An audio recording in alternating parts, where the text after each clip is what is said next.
Rabbi shrah li sadri wa yassir li amri wahlul 'uqdatam min lisani yafqahu qawli.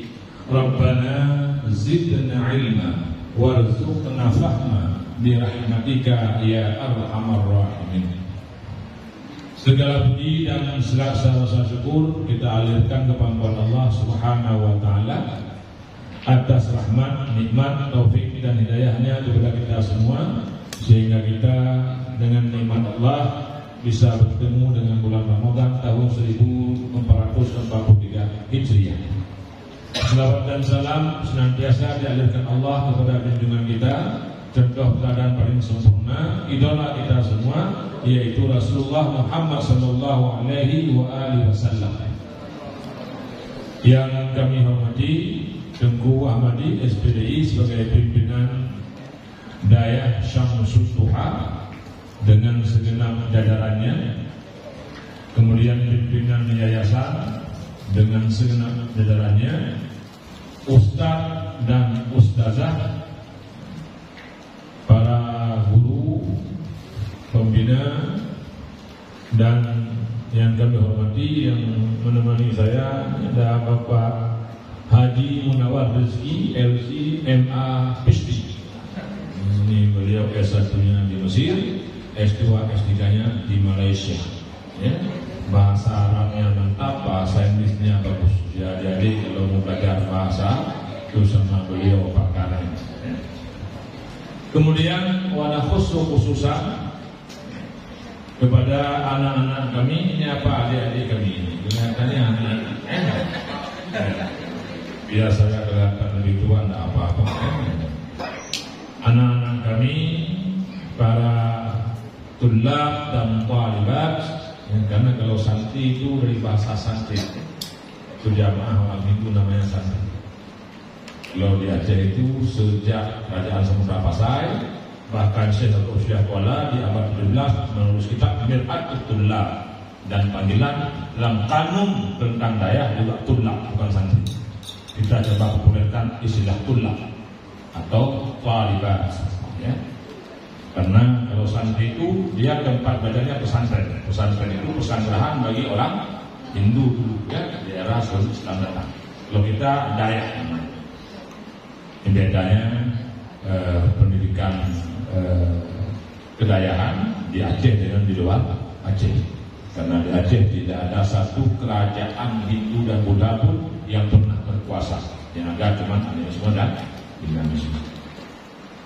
Ini sanggup sampai jam berapa? Jam 5 apa jam 4?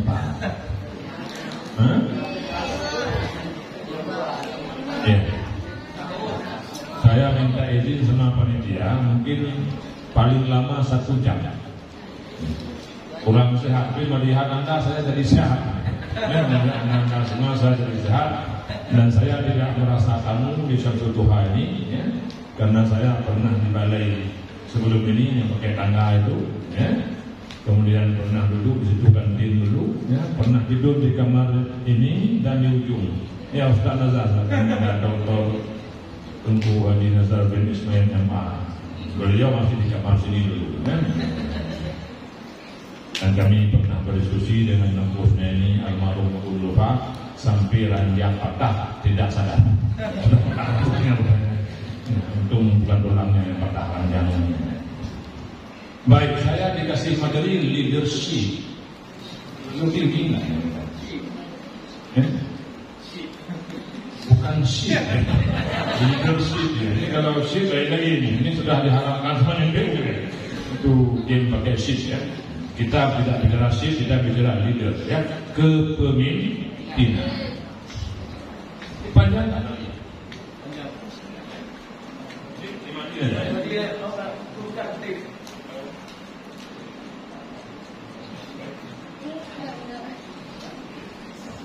Baik, kita bicara soal kepemimpinan.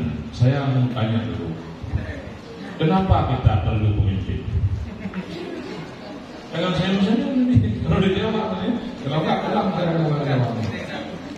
Kenapa kita perlu pemimpin? Di kelas ada nggak ketua kelas? Ada. Siapa namanya? Akbar. akbar, yang sangat besar ya, jiwanya, ya, yang sangat besar jiwanya. Ya. Bagaimana? Ada ketua kelas di kelas, ada. Ketua kelas itu pemimpin. Kenapa kita perlu pemimpin? Nah, di sini tidak ada jawaban yang salah. Paling-paling tak sesuai dengan pertanyaan. Silakan. Jangan takut. Ayo, kelas berapa ini? Kelas 2. Harus beri semangat untuk kelas 1. Untuk apa kita perlu pemimpin? Oke, ini kelihatannya yang buka kosong ya. Untuk apa perlu pemimpin? Ya. Supaya ada yang mengatur 1-0. Ada lagi? Ini 1-0 skornya ya. Untuk apa ada pemimpin? Sudah ada 1, ada yang mengatur. Ada lagi? Ya, ada lagi? Supaya 1 orang aja, karena telinga saya sudah 2 ya. Ayo, yang kedua apa? Supaya ada yang mengarahkan 2-0. Ini kelihatannya bisa 12-0 ya. Ada lagi? Kenapa kita perlu pemimpin? Sudah ada tadi yang jawab? Pengatur, kalau pengatur pasti teratur, mungkin yang mengatur untuk kacau ya. Ada lagi? Ya. Supaya ada pembimbing 2-1 skornya untuk sementara ya. Masih ada 3 kesempatan lagi untuk menyamakan skor. Ya. Supaya memimpin yang belum terpimpin ya. Ya, ini kelihatannya waktu dari sanksi agak nakal ya. Nah, ini mencoba otak hati logika pembicara ya. Apa-apa. Ya, itu pekerjaan beliau begitu ya. Skornya 2-1,5 ya. Saya berikan setengah ya. Ada lagi? 2 orang lagi kesempatannya, bisa putra, bisa putih. Supaya ada yang mengayomi 3-1,5. Ingin memperkecil kekalahan? Skor? 1 lagi? Kenapa kita butuh pemimpin? Ayo.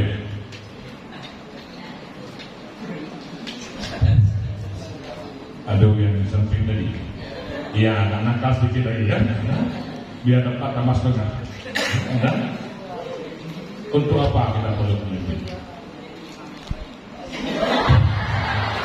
Ya, ini ya, beri upload ya.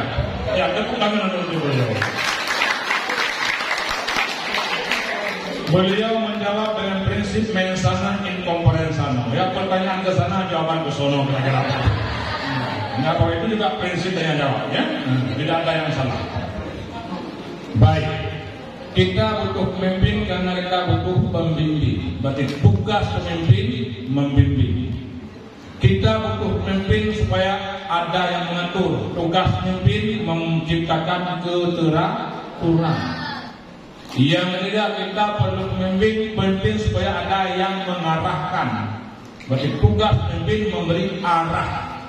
Memberi arah supaya jangan kehilangan arah. Kemudian tadi ada juga jawaban dari kelas berapa nih? Guru kita. Ya, kelas 2 aliyah. Ya, kelas 2 aliyah supaya pemimpin bisa membuat terpimpin, ya, terbina. Baik. Ada lagi? Ada satu lagi yang kita sering lupa. Supaya ada tempat untuk melemparkan kesalahan. Nah, ini penting sekali, ya. Kalau yang tadi agak diteori, kalau ini tidak ada. Ya, supaya ada tempat untuk kita salahkan. Ya, kalau di kelas pasti ketua kelas, di asrama ketua asrama, di dayak berarti pimpinan dayak yang salah. Di sekolah. Supaya ada tempat disalahkan. disalahkan. Ini yang harus disadari oleh pemimpin. Jangan sampai pemimpin tidak mau disalahkan. Disalahkan itu belum tentu berbuat salah. Namanya saja disalahkan pakai kata atau kalimat pasif voice. Disalahkan bisa jadi benar. Karena benar maka terus silahkan dia salah. Itu alasan kenapa kita butuh pemimpin. Aduh, ya, tidak apa sambil makan minum. Ya, relax. Ini acara relax. Ya, ini sampai pagi langsung begini ya. Oke. Baik, pernah dengar kata leader? Pernah dengar kata manager? Apa bedanya? Bedanya nggak tahu. Bagus, bagus. Saya sudah training di mana-mana, baru ini ilmu baru. Ternyata beda leader dengan manajer, tidak tahu.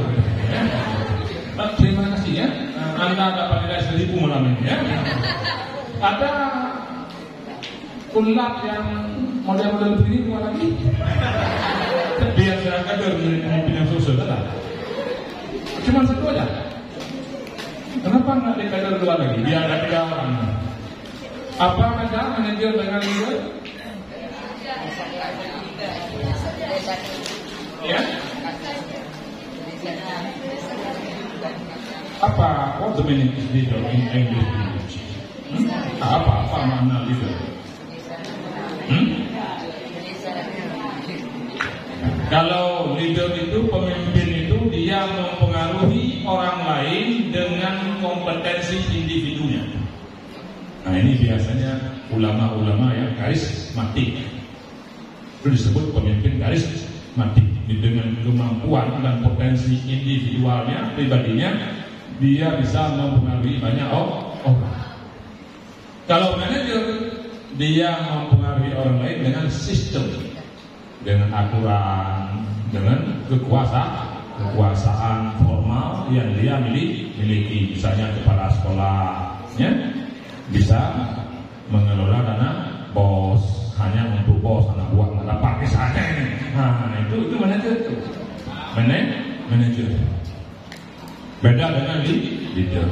Yang kedua, leader itu, pemimpin itu bekerja untuk yang benar, yang mengerjakan yang benar, itu leader.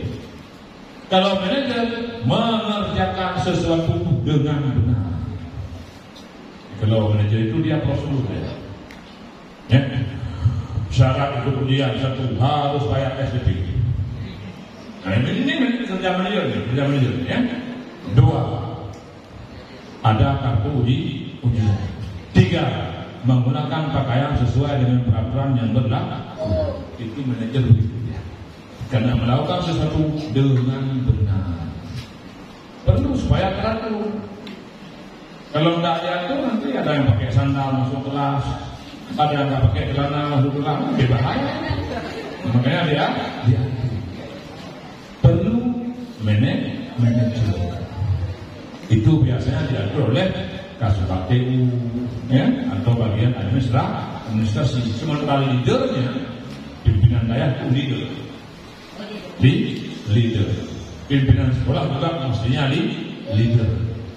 Dia tugasnya cuma 2 pimpin. Kita belajar teori apapun kepemimpinan, tugasnya hanya 2, yang nggak berat tugasnya itu. Tunjangannya agak besar. Yang besar, yang kecil juga kecil, ada juga yang ditunjang keluar. Ya nggak dapat tunjangan. Ya. Tugas pertama pemimpin adalah mempengaruhi orang yang dia pimpin. Kalau dia pemimpin yang baik, memberi pengaruh baik. Kalau dia pemimpin yang buruk, memberi pengaruh buruk. Itu tugas pertama pemimpin, mempengaruhi orang yang dia pimpin. Siapa pemimpin nomor 1 di dunia menurut para ilmuwan dari barat?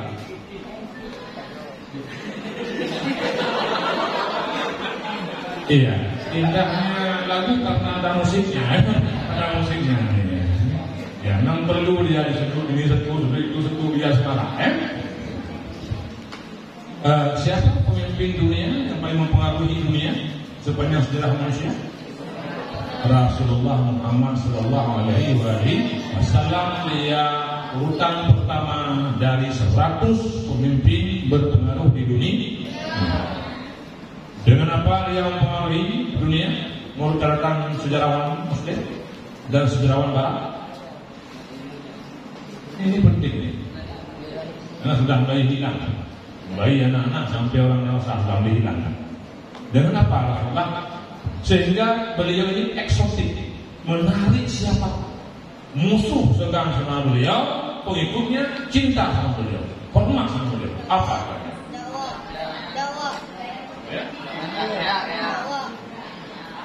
Akhlaknya. Ya, yang setengah tadi saya tambah satu, ya 1,5 ya. Ya, kelihatannya itu pemimpin di sebelah itu. Saya kira ada orang yang sudah dipengaruhinya 3 orang ya. Nah, itu bakal menjadi pemimpin. Ya, baik. Akhlak. Bahkan berdakwah yang paling efektif bukan berteriak, tetapi memberi contoh. Memberi contoh.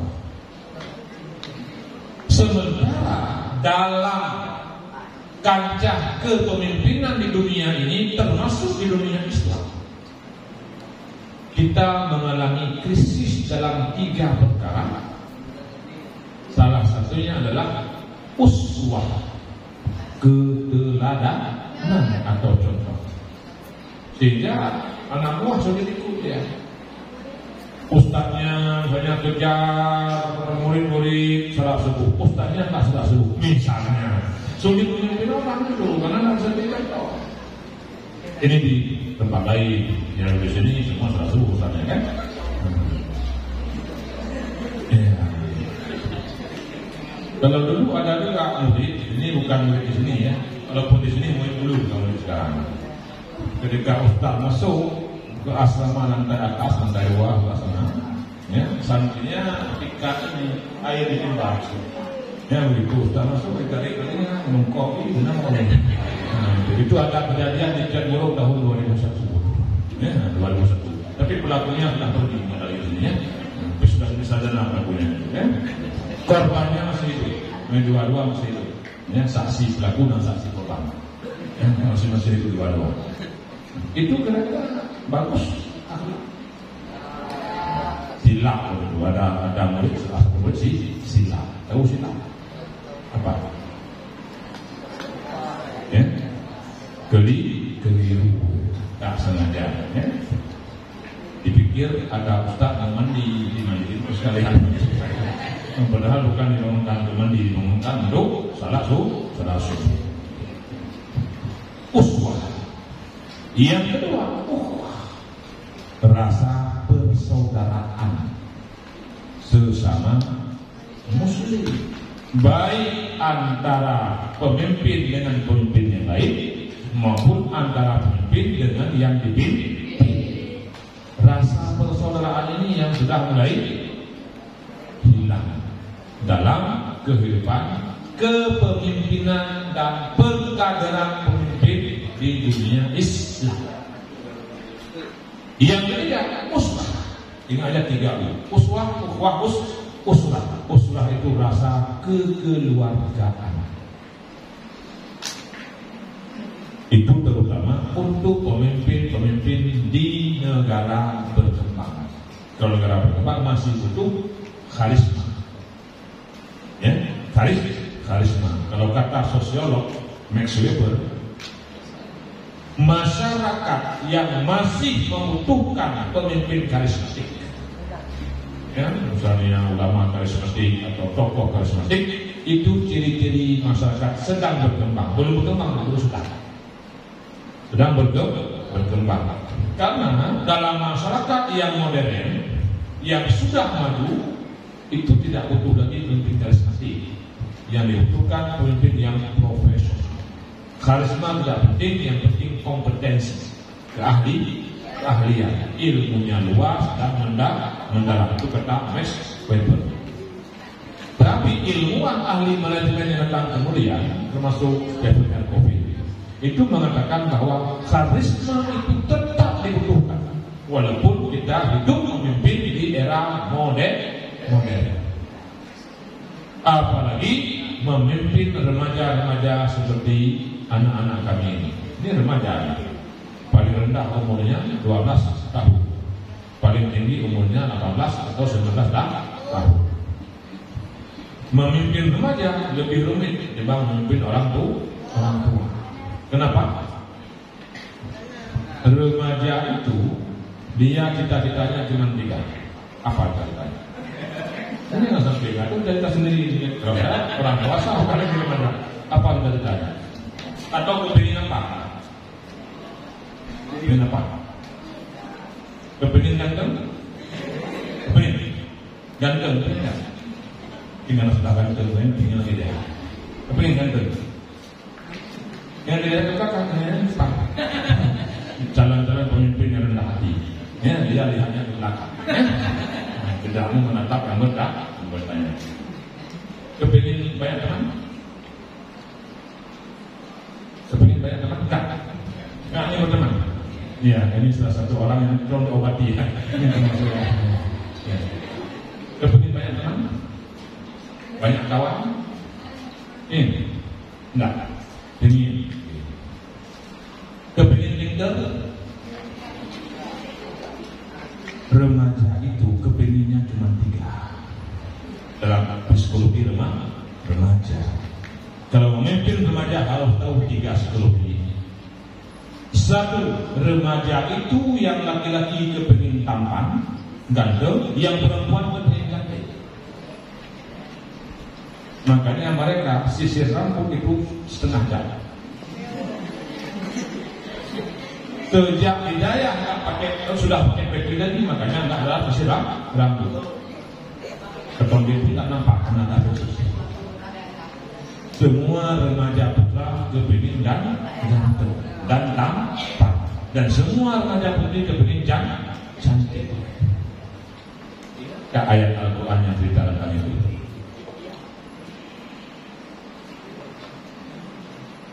Bahwa manusia itu hidup itu adalah lahul wala'i, bersendagurau dan permainan. Ini untuk anak kecil. Hidup bagi anak kecil itu. Dan anak kecil dia ambil piring hias yang dibeli bapaknya 2 juta, kemudian dicari tering pecah, bukan aja senang. Karena bagi dia itu permainan. Bagi orang tua itu obat stres. Itu lahul wala'i. Wazinatul itu untuk remaja. Remaja itu suka berhias, tak bersolek. Kalau yang laki setengah jam, yang perempuan 1 jam setengah. Terus itu perilaku remaja. Ada pembersih wajah, ada bedak, ya, supaya kena matahari tidak meleleh, ada pelembabnya. Ada hand body, ada hand handling, ada hand healing,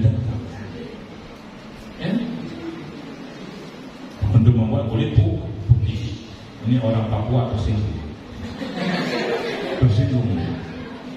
Banyak produk-produk hand body itu menyinggung orang Papua. Anda kalau tersinggung ini tersinggung, tidak usah, ini bukan tuan saya orang Papua. Ini tersinggung, ada yang tersinggungnya. Mohon maaf. Bukan yang di gigi, di kulit ya, tidak ada. Ada orang berdiri di hand body itu di tubuh ya, bukan di gigi. Jangan tersinggung, kalau bukan orang Papua jangan tersinggung, walaupun mirip orang Papua. Wasin. Ya. Kemudian apa lagi? Tafakur, membangga-banggakan diri. Ini karakter pemuda. Karakter pemuda. Watakatsuru fil amwali wal aulad, lomba-lomba banyak harta dan anak. Ini orang tua. Jadi Al-Quran ayat tadi itu merekam perilaku anak-anak seperti perilaku orang tua. Makanya memimpin anak-anak, remaja, orang dewasa dan orang tua beda-beda gayanya. Dalam ilmu kepemimpinan dikenal minimal ada 3 gaya kepemimpinan. 1, gaya komandan. Ini biasa di militer. Siap komandan. Ambil air, siap komandan. Ambil nasi, siap komandan. Ambil pisau, siap komandan. Tusuk ke perut, siap komandan. Itu gaya komandan. Tidak ada komandan. Apalagi di bidang perang. Ini gaya komandan. Sifatnya instruktif. Pemimpin dengan gaya komandan, dia hanya perintah dan tidak boleh membantah. Ini gaya kepemimpinan yang pertama. Yang kedua, gaya seniman. Seniman itu dalam ilmu kepemimpinan itu adalah orang yang paling sulit diatur. Paling sulit diatur. Sehingga dia jarang ingin menjadi pengatur. Ada seniman yang menjadi bupati? Ada? Tidak ada yang ada kerja seninya, karena dari wakil gubernur bekerja ini bukan seniman. Seniman tidak mau menjadi pengatur dan tidak mau diatur. Makanya kalau dia ditaruh di pemimpin, gayanya kayak seniman, bebas. Anda masuk sekolah, ada masalah, nggak masuk juga nggak apa-apa. Ya, rambut panjang nggak ada masalah, cukur botak juga nggak apa-apa. Baju dengannya sebelah panjang, sebelahnya pendek, bahkan dapat dengan juga nggak apa-apa. Ya, pakai anting di sini ada gelang di kaki juga nggak apa-apa. Biasanya gelangnya di tangan, dia pakai di kaki seperti perempuan ini dia nggak ada masalah. Karena seniman itu ingin bebas, sehingga yang dia pimpin juga ingin bebas. Ini gaya pemimpin yang kedua. Yang ketiga itu gaya pelayan. Gaya pemimpin pelayan. Dia sebagai ketua kelas, tugasnya, pekerjaannya melayani semua kebutuhan anggotanya. Anggotanya butuh absen, diambil absennya. Butuh lauk, karena tadi lupa ambil lauk dapur, diambil lauknya, lauk temannya diambil dulu ya. Karena dia ketua kelas, dia melayani anak buah. Itu gaya pelayan. Ada tipe keempat, ini yang diharapkan sebenarnya. Itu gaya demokratis. Pemimpin yang mengedepankan musyawarah dalam mengambil keputusan. Gaya inilah yang dianggap paling mampu untuk di zaman sekarang. Tidak bisa sendiri kita, ya. Kita tidak bisa memimpin sebuah kelas, sebuah lembaga, sebuah masyarakat sendiri. Saya sering bilang, kita tidak butuh Superman, apalagi Spiderman. Kita butuh super team. Sekelompok orang semakin banyak semakin bagus yang bekerja bersama-sama untuk mencapai tujuan bersama. Bisa nggak Anda belajar kepemimpinan di pesantren? Karena almarhum mantan Menteri Agama Profesor Dr. Muhti Ali, dia dalam bukunya setelah membuat penelitian tentang pesantren atau daerah, mengambil salah satu kesimpulan penting. Apa katanya?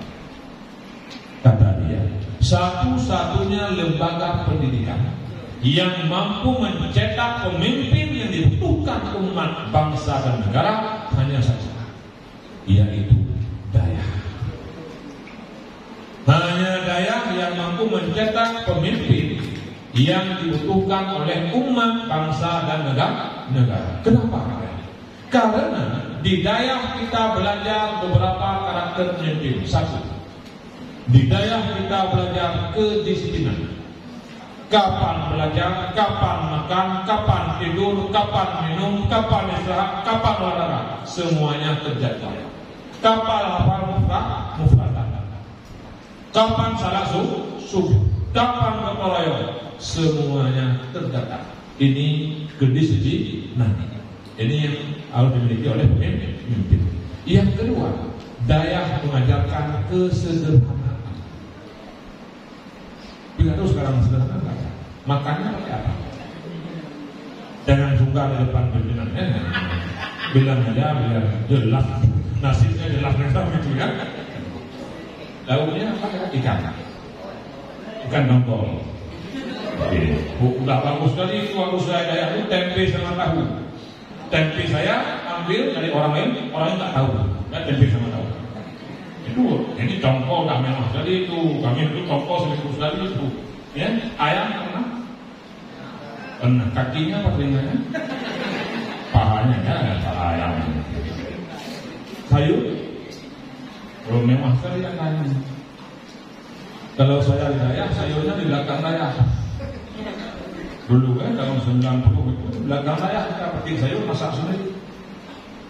Yang nggak mau petik, makan nasi, kuahnya air putih, bumbunya garam, ikannya ikan asin. Itu pun kepalanya. Dan alhamdulillah gara-gara makan kepala ikan asin saya jadi kepala dia. Itu mungkin barakah yang makan ikan asin.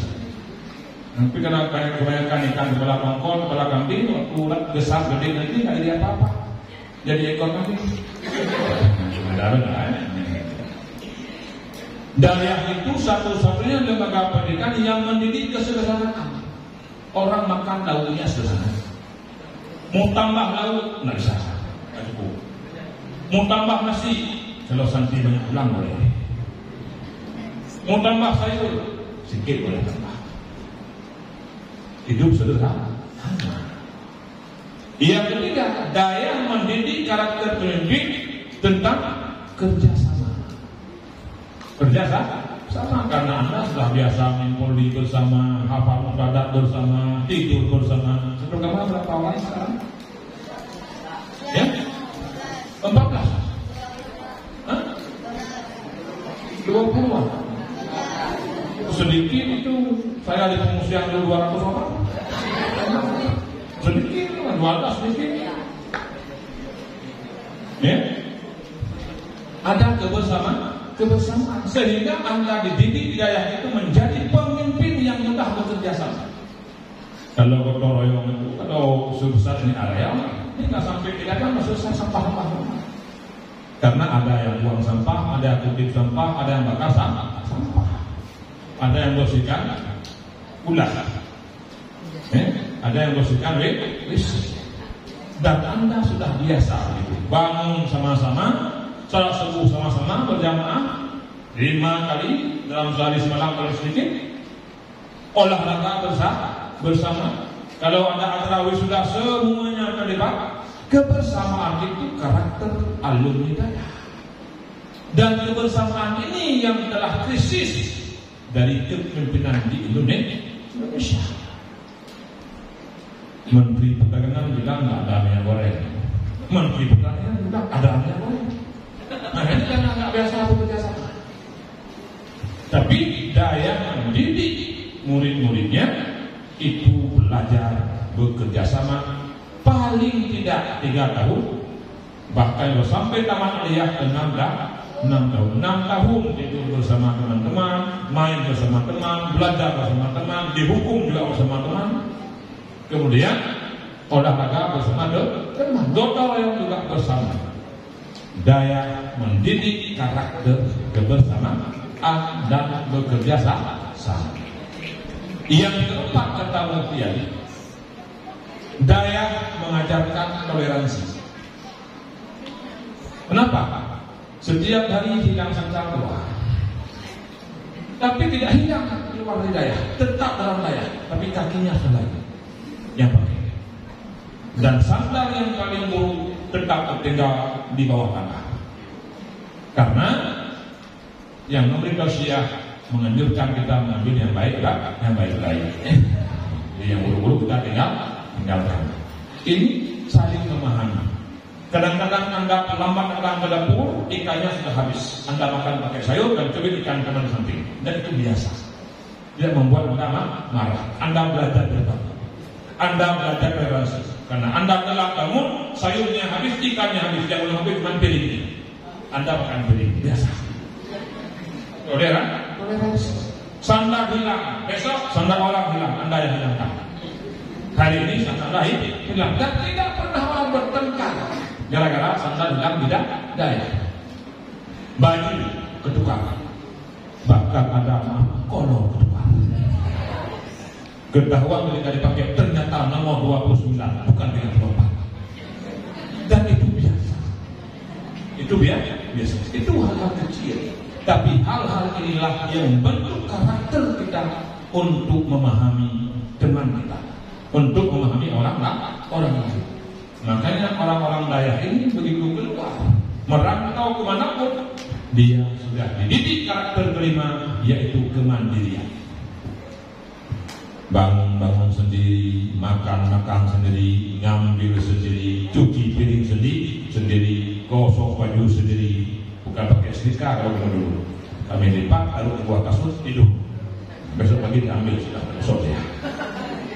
Lebih hemat dulu, itu otomatis itu gosok. Nggak boleh begini, itu otomatis. Tapi ya, itu kemandirian inilah yang dibutuhkan sang pemimpin supaya dia mengambil keputusan tidak berdasarkan bisikan, tetapi berdasarkan keyakinan dan kemandiriannya dalam membuat keputusan. Saya kira sampai di sini. Ada yang bertanya? Ini persilakan. Kalau ada saya selamat. Ada yang bertanya? Yang putri skornya masih 3-2,5 ya. Ingat pepatah, malu bertanya sesat di jalan, banyak bertanya keterlaluan. Ada?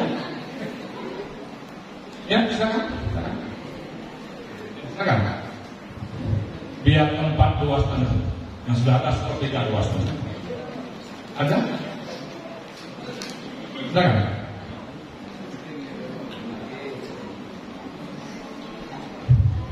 Yang di luar kelas siapa yang pernah jadi ketua kelas? Ada?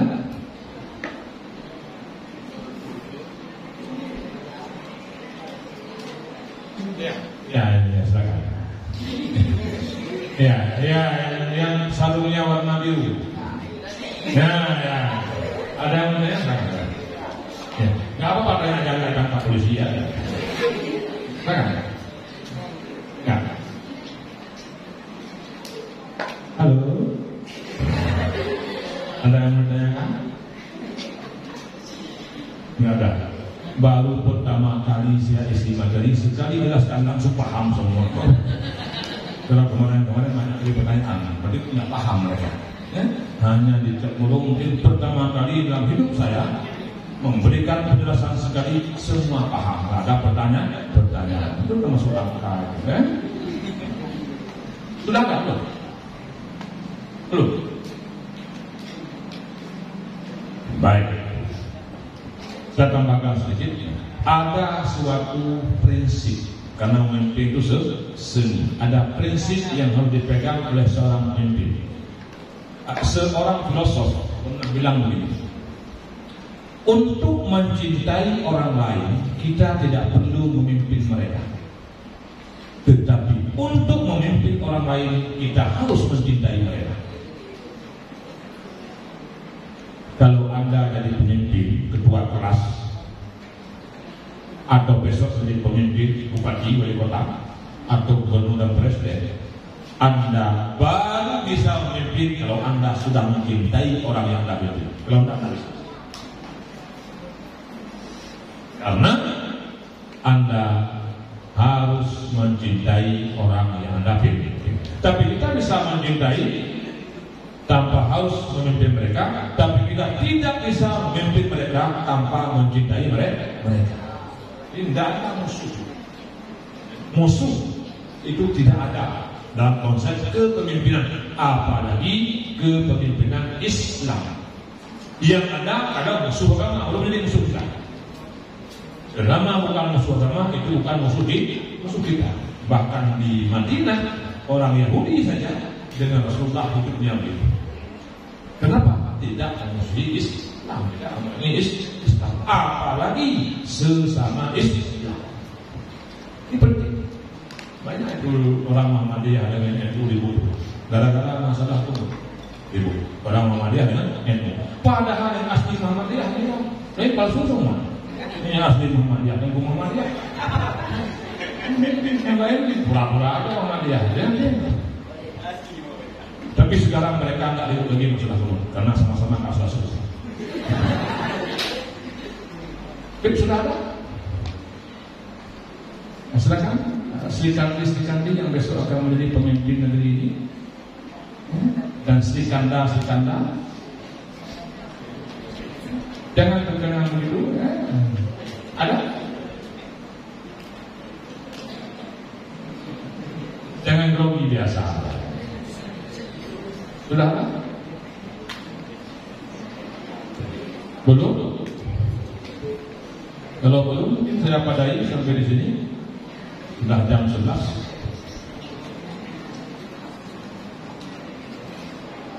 Ada? Atau tanya tentang yang lain juga boleh. Ada yang mau ditanyakan tentang yang lain di luar materi ini? Silakan. Kita punya waktu sekitar 10 menit lagi. Kelihatannya Mbak Sagonyo nawarang. Ada yang mau disampaikan?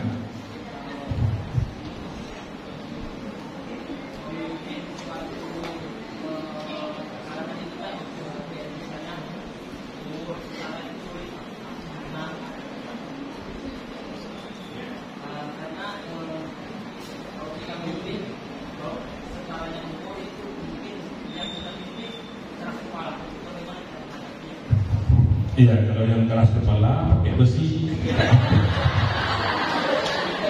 Untuk menunjukkan kepada dia bahwa besi lebih keras pada kepalanya. Ada nasihat guru saya dulu begini.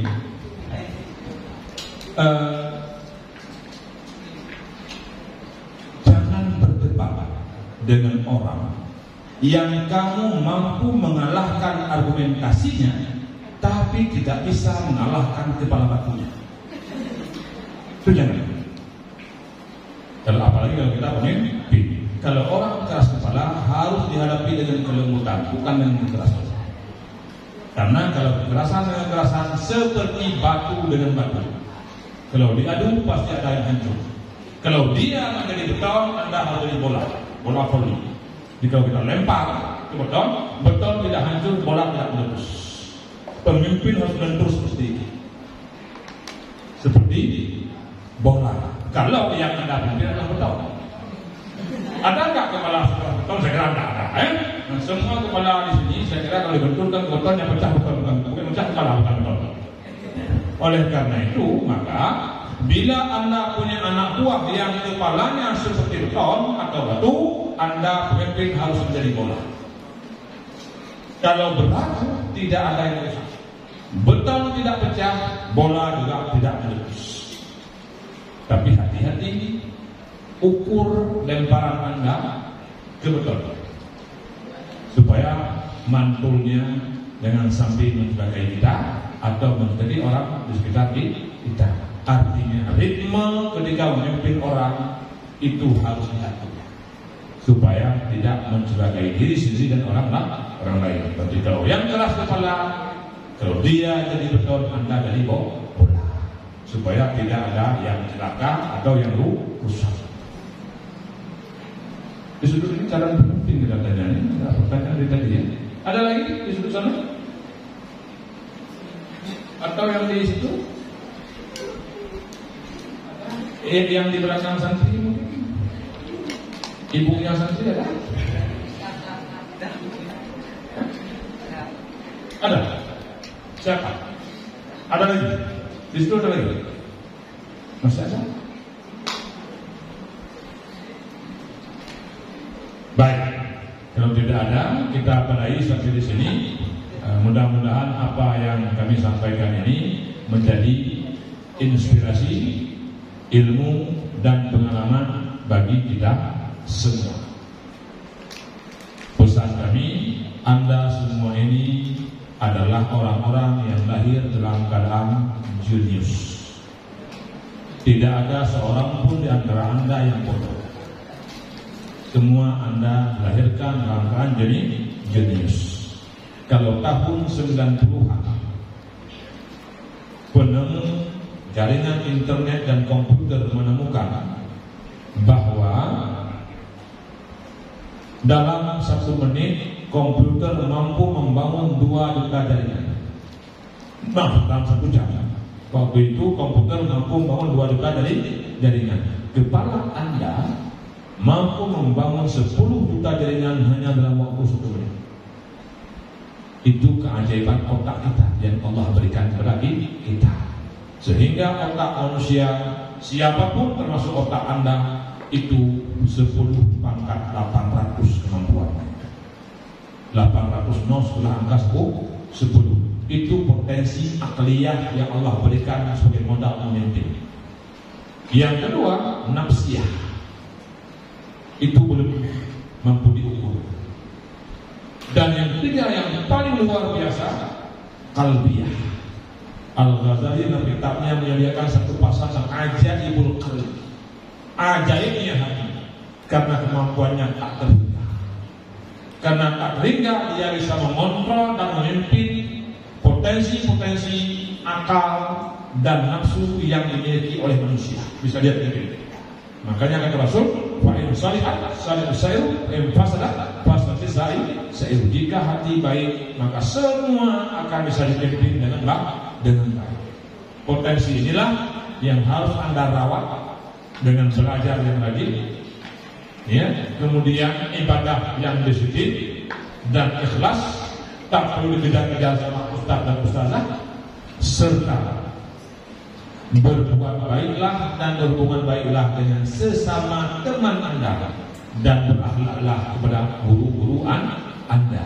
Karena pemimpin harus punya sifat-sifat dan kemampuan seperti itu. Karena besok Anda yang pecinya gaya pakai begini, besok dia sudah jadi bupati Jakarta. Kan belum tentu. Ini juga ada pengusaha khusus. Ini sudah jadi ingungsi Masjid Agung Nurul. Saya itu tak kepala dinas Belanda ya. Ini kepala Satpol PP. Ada yang jadi rektor, YAIN menggantikan saya. Ada yang jadi kepala rumah sakit. Ya, ya, seperti gubernur juga ada. Ya besok. Ya. Anda ini adalah pemimpin masa depan. Semoga Allah Subhanahu wa taala memberkati dan merahmati kita semua. Terima kasih atas segala perhatian. Mohon maaf atas segala kekurangan. Hadanallah wa iyyakum ajma'in. Wallahul muwaffiq ila aqwamit thariq. Assalamualaikum warahmatullahi wabarakatuh. Terima kasih diucapkan kepada Ustaz Dr. Tadir MAG Rektor YAI Al-Usmawi yang sedikit telah memberikan pencerahan kepada kita. Mudah-mudahan bermanfaat dan menjadi bekal kita di masa yang akan datang. Pesan beliau, kita ini dilahirkan dalam keadaan jenius, berakhlak baik sesama teman, berakhlak baik kepada guru, akhlak dikedepankan. Itu alias itu Palestina. Oke, syukuran kasiran. Afwan ala kulli khata'i. Akhirul kalam. Assalamualaikum warahmatullahi wabarakatuh.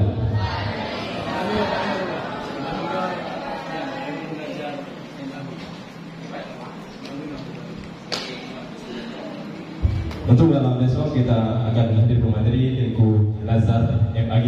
Seperti biasa kepada kami sesudah salat tarawih kita istirahat sejenak. Jam 10 kurang 10 kita berkumpul kembali. Siap? Siap. Siap. Siap. Terima kasih.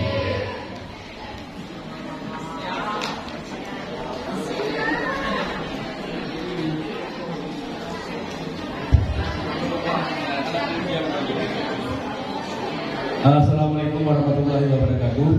Adi dulu level yang level. Dijantan Karawang. Jadwal itu mungkin karena dokter menolak hanya pertanyaan bagi awal buka dulu. Jadi itu antara mengerti dan tidak dokter. Mungkin mengerti atau tidak mengerti. Jadi tidak mengerti kita mengerti sekali.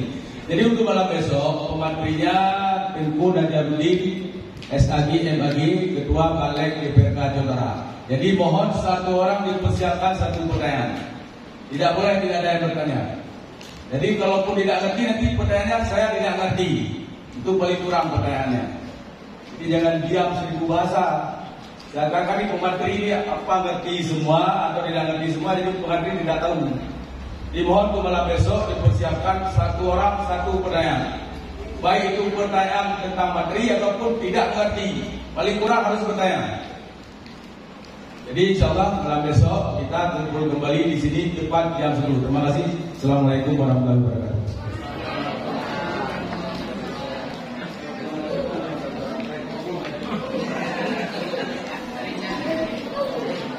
Sedikit dong kami minta kesediaan untuk mengambil foto bersama. Terima kasih.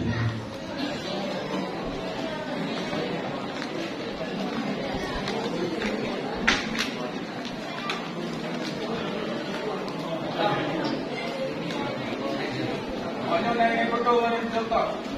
Nanti dokter. Ada foto. Ada adik dokter, ingin di dokter duduk.